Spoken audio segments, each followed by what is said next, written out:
The Boxing Day Premier League bonanza proved to be a cracker with a sack full of goals up and down the country on Wednesday.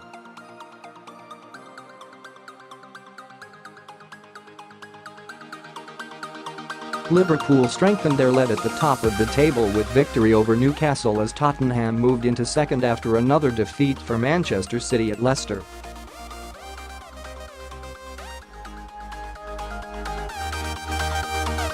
Here, AMITAI Winehouse assesses 10 things we learned from this batch of midweek fixtures.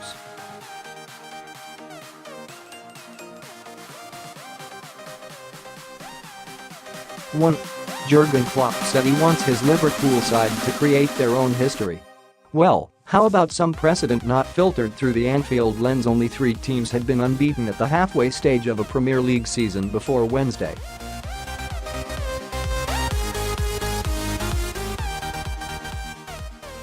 Liverpool added themselves to a list containing Arsenal in 2003-04, Man United in 2010-11 and Man City in 2017-18 with their 4-0 win against Newcastle.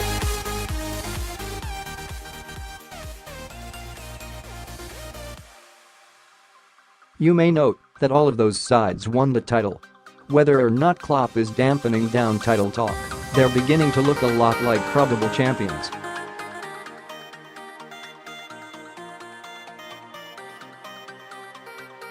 Two.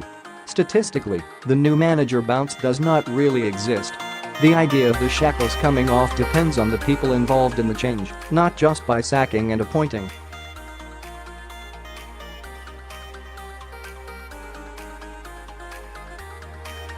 But Ole Gunnar Solskjaer has had a clear impact at Manchester United, where one man is concerned, Paul Pogba.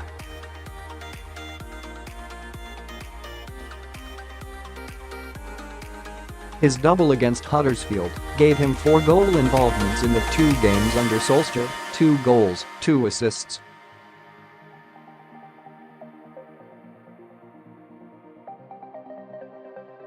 That's the same total he had registered in his last 12 games under Jose Mourinho, 1 goal, 3 assists.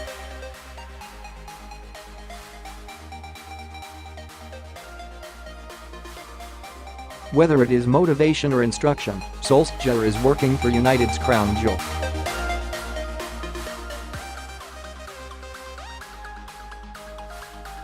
Three. The problem with Pep Guardiola's football will always be the fact that, when it goes badly, it goes very badly.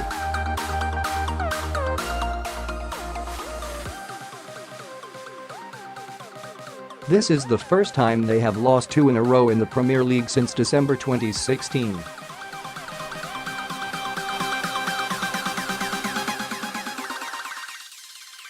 Those were bad days and culminated in a 4-2 thrashing at Leicester, the site of their loss on Wednesday.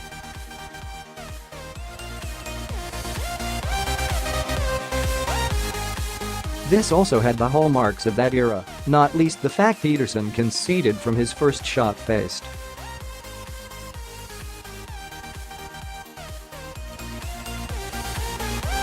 That has also been the case in 3 of their last 4 games. This vintage is far better than the 2016-17 campaign, but Guardiola really needs to pull this together before their title slips away entirely.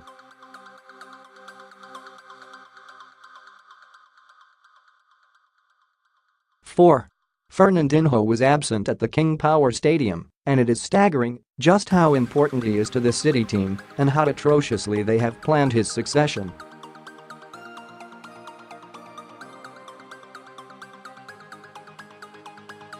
The Brazilian is 33 years old, and there is no one in the squad who can replace him adequately.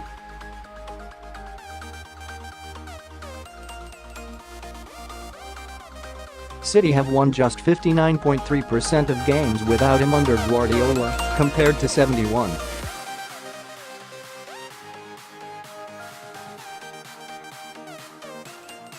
.3% with him. Guardiola was desperate to bring in a backup player in the summer.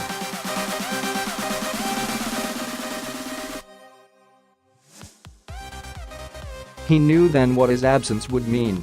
It is now bearing fruit. 5. If Arsenal's recruitment team want to know how to support Unai Emery going forward, there's one place that needs fixing: the defence.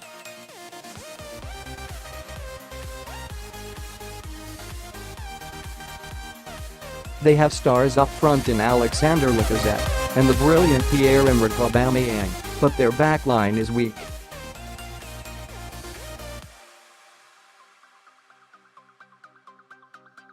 After the 1-1 draw at Brighton, they have failed to keep a clean sheet in 9 away games.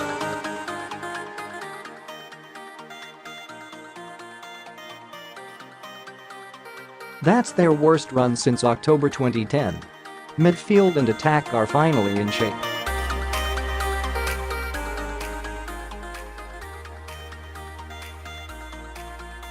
The same needs to be the case for the defence at the end of next summer. 6. The big problem for Chelsea is not their performances against the teams who are performing best in the league when they line up against them.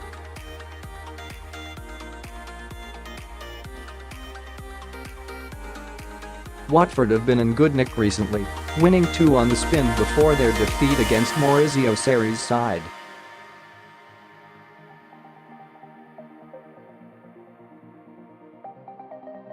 The just continues a run that has seen Chelsea lose just once when facing a top 10 side all season.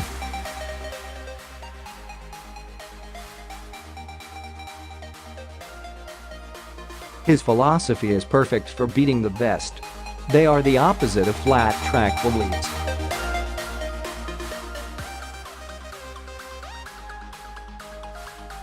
Seven.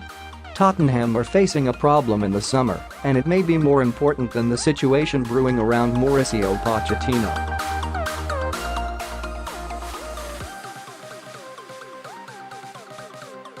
Christian Eriksen's contract expires in June 2020 and teams will be in for him next year.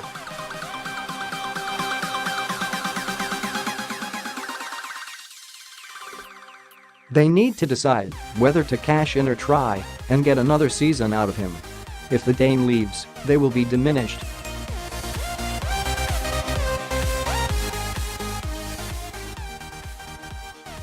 Harry Kane will suffer too. He was assisted by Eriksen on Wednesday, the 18th time that has happened in the Premier League.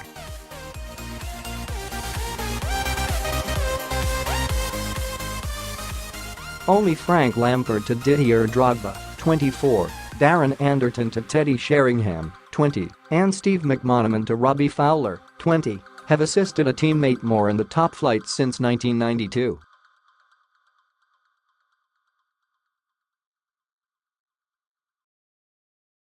Eriksen needs to be tied up for his individual quality and what he brings to those around him.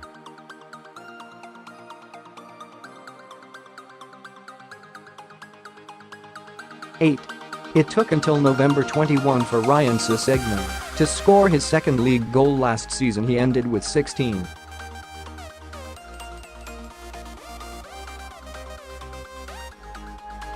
This year it took until December 26. Claudio Ranieri did not get the result he would have wanted at home to Wolves.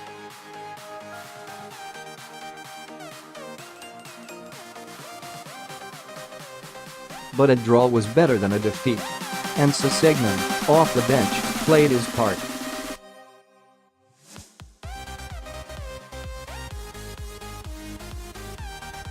His staggering goal-scoring form in the second part of last season was huge to Fulham's promotion.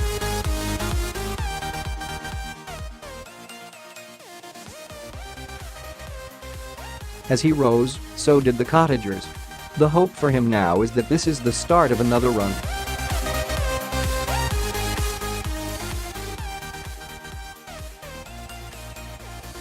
Nine. Just call Roy Hodgson the Grinch. He's not a great entertainer during the festive period when it comes to the football pitch.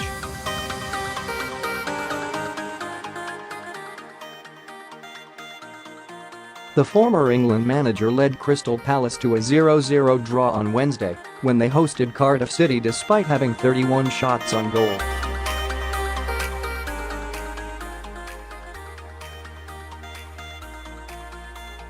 It was only his 5th Boxing Day game as a Premier League manager, an odd quirk of his long coaching career.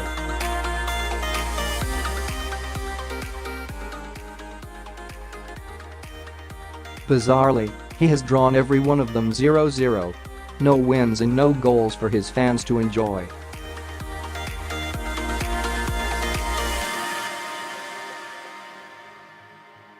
You're a mean one, Mr. Roy. 10. Burnley are in a real crisis, only months on from potentially going on a European tour.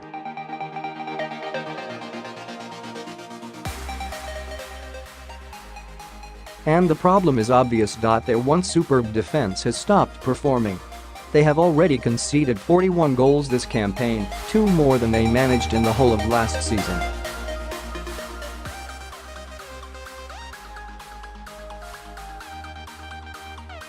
Losing 5-1 at home never helps. The goals against tally.It is also the first time that Joe Hart has led in that many in the Premier League since 2009-10.